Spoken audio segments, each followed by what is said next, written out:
stones a lot in our industry, in the cement industry, in the wood industry, and those are some interesting applications. I mean, you look into these things. I mean, it's usually you're staring through glass that's a foot thick, and it's only this big.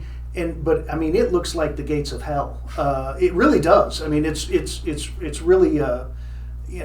That's one of the things that I think I enjoy the most about my job is that you get to see the sausage being made in so many different industries. You get to see the processes behind the scenes that most people don't see unless they work there, and they're generally only going to see that in one industry, where we get to see it across industries, and it's one of the things I think that keeps the job interesting.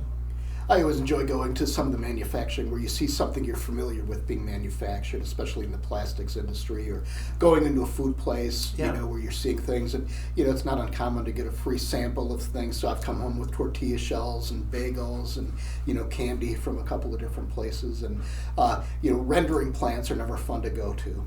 They're never good. No. I remember years ago, it was summer, hot and humid. Went to a rendering plant call in the morning, and later that afternoon I was flying out. And, you I make get on the rendering airplane, plant your last call of the day, not your first call. I get on of the day. this Southwest airplane going back to Chicago, and I'm like, oh my, that's me. Yeah. You literally smelled like death.